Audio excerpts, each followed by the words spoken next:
What's up everyone, Terraquake here, and I'm back with another Pokemon Challenge video. Pokemon Emerald with only one Clamp Roll was a little tough, but I have a feeling that this challenge will be a lot harder. Today, I'm going to figure out if you can beat Pokemon Silver with only one Oddish. Oddish is a grass and poison type, and it's the pre-evolution of Gloom. Its special stats are about the only thing that Oddish has going for it, and it has a base stat total of 320, which is the same as Pokemon like Cubone, Pikachu, and Goldeen. Oddish can barely learn any attacking moves by level up, as it gets Absorb, Acid, and Petal Dance. Other than that, Oddish gets a bunch of status-inflicting moves, and Moonlight, which could come in handy since I can't use items in battle. Oddish can learn some nice TMs like Toxic, Giga Drain, Solar Beam, Return, and Sludge Bomb. However, I can't get Solar Beam until I beat the 8th gym, and I don't get Giga Drain until I defeat Erica. Faulkner, Bugsy, Morty, Jasmine, and Claire will probably be brutal. I'm not sure how challenging my rival will be, and Will and Koga will definitely be challenging. I think that I can beat Red, but I'll probably need to be a really high level in order to win. Anyways, time for dem rules. I can only use Oddish in battle. I'll have to catch other Pokemon for HM use only, so they will not be allowed in combat. Like I said earlier, no items in battle, only Pokeballs, held items, and items outside of battle are allowed, and I'm not allowed to use any glitches or exploits. Also, shout out to Arantula for giving me the idea to do this challenge run, and I apologize in advance if I pronounced your name wrong. But without further ado, let's begin. I used the Universal Pokemon Randomizer to replace Chikorita with Oddish. I replaced Chikorita so that my rival would have Cyndaquil, the hardest starter to fight. I then nicknamed Oddish Odd, because I didn't know what else to call it. After heading up to Mr. Pokemon's house and getting the emergency call from Professor Elm, it was time to fight my rival. It was a back and forth battle between me using Absorb and Cyndaquil using Tackle. I actually almost lost this fight as I barely hung on with 4 hit points left. Hopefully the rival battles will be a bit easier once I get access to some better moves. Anyways, I called my rival, well, a frowny face, because he's stupid, heh. Once I reached the Sprout Tower, I realized how brutal this was going to be.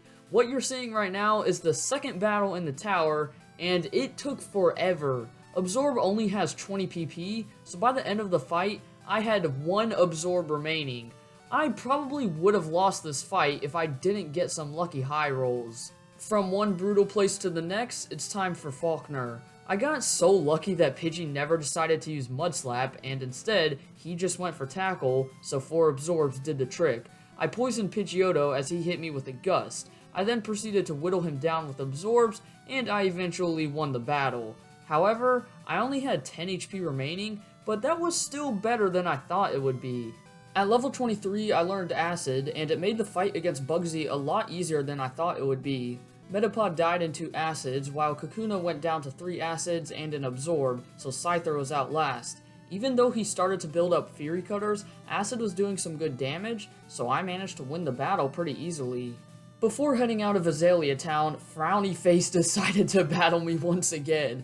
That is such a stupid name, but whatever. Luckily, Ghastly missed a Hypnosis, so a few Acids took it down. Quilava brought me down to 8 HP before I took him down with 3 Acids, and at this point, it seemed like I wasn't going to win.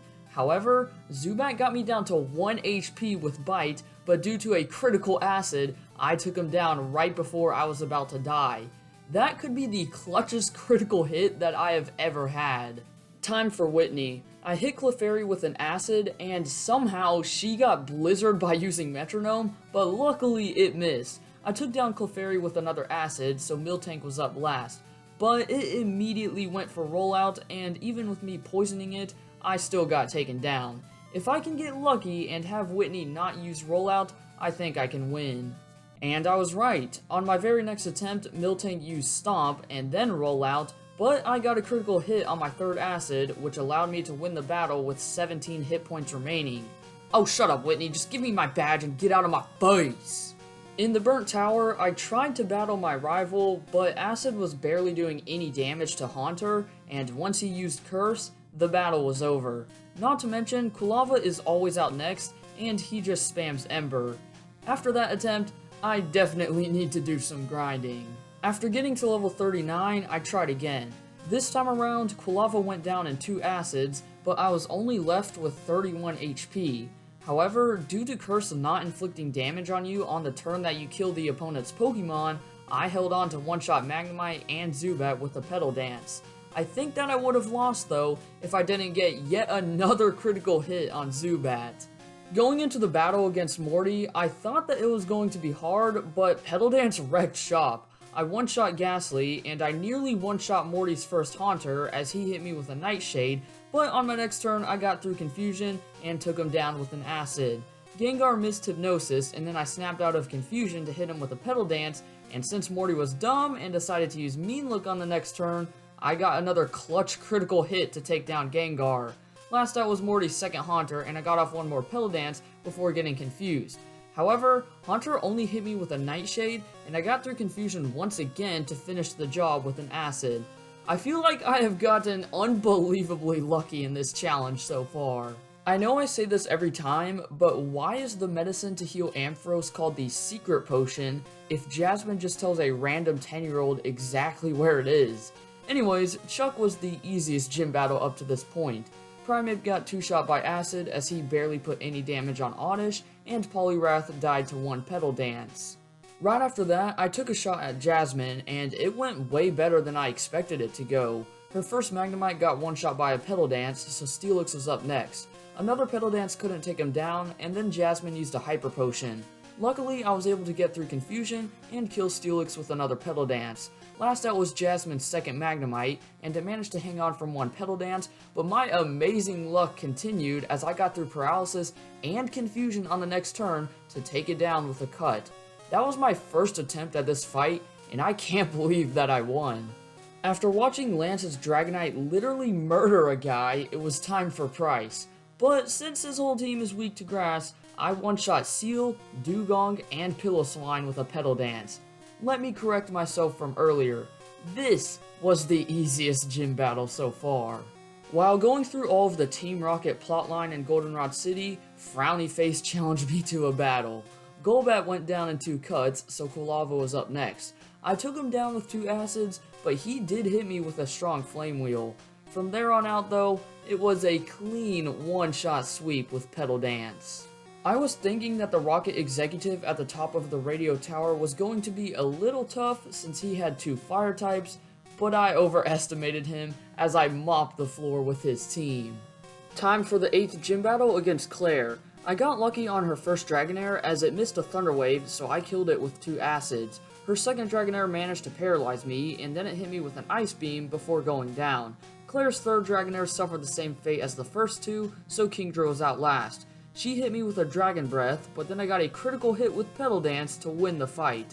I swear my critical hit luck has been incredible in this run. At the end of Victory Road, Frowny Face challenged me to one last battle, but I'm not sure if I can win this one right now. Even Sneasel took 2 acids in order to go down. Golbat went for Wing Attack, and it did some decent damage to me before I took him down with 2 cuts. Kadabra got 1 shot, but then there's Typhlosion. No matter what move I use, I can't 2-shot him, and since I'm already around half health from Golbat, he can easily kill me with Flame Wheel. I'll give this battle a few more tries, but I might just need to do some grinding. On my 4th attempt, I got to Typhlosion with a little bit more health, and I was able to take it down with 2 Petal Dances and an Acid, but I was only left with 37 HP. I got off one more Petal Dance on Magneton, but then I got confused. I then proceeded to misclick, and I used Acid, but it didn't matter too much because I took him down on my next turn. Last out was Haunter, but due to a critical Petal Dance, I won the fight. Without that crit, I probably would have lost. This makes me believe that Oddish is the clutchest Pokemon ever. After that fight, I got Oddish to level 65, and here's my stats and moves. I finally got rid of Cut, and I gave Oddish Return, which will definitely come in handy. I'm not sure if I'm going to be able to win at my current level, but let's find out. First up was Will, the Psychic-type Master. I one-shot his first Xatu, Jinx, and his second Xatu with a Return, so Executor was up next. Return did some good damage, but then Executor rose his defense, so he was able to get off a Psychic, which did a ton of damage. Last out was Slowbro, but one Petal Dance did the trick. Next up was Koga, the poison type master. Ariados barely hung on from a return, but he could hardly put any damage on me, so another return took him down. Venomoth got one shot, so Crobat was out next. I was able to kill him with 2 returns, but Crobat did use a wing attack which did some decent damage. After that, Fortress came out, and he blew up. Well, that's one way to end the battle. On my 5th attempt, Fortress never used Explosion, so I just spammed return until it went down. Last out was Muck, but 2 returns finished the job. Yeah, at this point, it doesn't look like I'm a high enough level. The 3rd Elite Four member was Bruno, the fighting type master. Acid didn't do as much damage as I thought it would on Hitmontop, so he was able to get off 2 digs before going down. Hitmonchan held on from a return, and he hit me with a weak fire punch before dying to an acid. Hitmonlee got 2 shot, so Machamp was up next. 1 return and a Petal Dance took him down, but not before he hit me with a powerful Rock Slide. However, Onix was last, and I killed him with another Petal Dance. The last Elite Four member was Karen, the Dark-type master. Luckily, Umbreon missed a Sand attack, so I easily took it down with 2 returns. Houndoom almost died to a return, and then she hit me with a very powerful Flamethrower, and then Karen used a full restore. However, I finished it off with an Acid and another return. Vileplume managed to paralyze me before going down to 2 returns. Right before I took down Gengar with Petal Dance, she used Curse, and that screwed me for the rest of the fight. I wasn't able to one-shot Murkrow, so I went down. I came so close to winning that battle. On what was at least my 10th attempt, I made it to Murkrow without being paralyzed, and I didn't have Petal Dance going, so I got through confusion and took her down with a return. Yeah, there's no way that I'm going to beat Lance right now, but it's worth a shot. Time for Lance, the champion. First up was Gyarados, so I went for Petal Dance as he only used Rain Dance and I easily killed him. However, using Petal Dance was a mistake. Next up was Dragonite, so Petal Dance hardly did any damage, and now I was confused. I then got paralyzed, but somehow, Dragonite missed 2 turns in a row, so I managed to take him down with 2 returns. The best thing that I could use against Aerodactyl was Petal Dance, but he still put some damage on me with Wing Attack before going down. And since I got locked into Petal Dance, Charizard came in and easily finished me off. And after throwing myself at this battle over and over again, I decided that I need to gain a few levels. At level 73, I tried again. This time around, I had Sludge Bomb, so I was easily able to one-shot Gyarados. Surprisingly, I was able to kill Lance's first Dragonite with 2 Sludge Bombs, so Aerodactyl was up next. I got a critical hit with Return, which allowed me to take him down on the next turn, but not before I got hit by 2 Wing Attacks. Charizard got one shot by a Sludge Bomb, and Lance's second Dragonite suffered the same fate as the first one. I hit his last Dragonite with another Sludge Bomb, and I poisoned him, but he paralyzed Oddish. However, somehow I still outsped and won the battle with one last Sludge Bomb. To be honest, I wasn't expecting to beat Lance until I was at least level 70. Maybe I could have won earlier if I had Sludge Bomb instead of Acid, but whatever. Anyways, as you guys probably already know, the challenge doesn't end there. I still have to go through the Kanto region, defeat all 8 gym leaders, and take on the real final boss, Red. As of now, the only battle that I'm going to show is Blue, but if there's any other gym leaders that give me a problem, then I'll show those battles as well.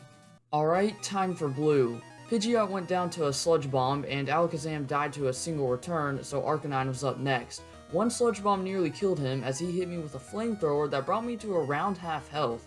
Since Arcanine was poisoned though, he went down right after that. Gyarados also barely lived from a Sludge Bomb, but he only used Rain Dance, so I easily finished him off after Blue used a full restore. Exeggutor got one shot by a Sludge Bomb, and Rhydon died to one Petal Dance. That was my very first attempt at that battle, and I'm surprised that I won it so easily. After using up all of my rare candies, I tried to fight Red, but there's no way that I'm beating him right now. If Pikachu goes for Charm, the run is basically over. Not to mention, Red's next Pokemon is Espeon, who outspeeds me, so he usually ends up killing me with 2 Psychics unless my Quick Claw comes into play. Snorlax and Venusaur are really easy to take down, but Charizard is able to 2-shot me with Flamethrower, meaning that I have to have full health by the time I get to Charizard if I want any chance of winning this battle. In this attempt, I came somewhat close to winning, but due to Espeon using Reflect, Snorlax got off a bunch of hits on me, which allowed Charizard to come in and easily kill me. After finding all of the other rare candies that were hidden around the map, I gave another shot at red, and this was at least my 40th attempt. My Quick Claw popped against Pikachu, so I was able to take him down with one Sludge Bomb. My Quick Claw also popped against Espeon, and due to a high roll, I one-shot him with a Sludge Bomb. Snorlax wasted its time using Amnesia, so I took it down with 2 Sludge Bombs. Like always, Venusaur died in 2 Sludge Bombs, so it was time for Charizard. He brought me down to 44 HP with a Flamethrower, but I lucked out and got a critical Sludge Bomb to one-shot him. Last out was Blastoise, but due to a high roll with Petal Dance, he also got one shot. Finally, that battle is over. So many things had to fall in place on that run, and for most of it, I was just banking on RNG. I know that I probably should have grinded to level 100, but I'm not gonna lie, my schedule has been pretty tight lately, so I didn't really have time to do any training. Nonetheless, this challenge was an interesting one to do, as some of the gym leaders were easier than I thought they would be, but my rival was tougher than I thought he would be. Anyways, for my next challenge, I have a really weird one planned for Pokemon White 2, and I've never seen anyone else do this type of challenge, so I'm excited to do it myself. As always, feel free to leave any other challenge suggestions that you have in the comment section below. And if you want to see more of my challenge runs, then you can check out the playlist that I left a link to in the description. For now though, if you guys did enjoy this video, then be sure to drop a like, subscribe, and hit that bell to see more. And until next time, deuces!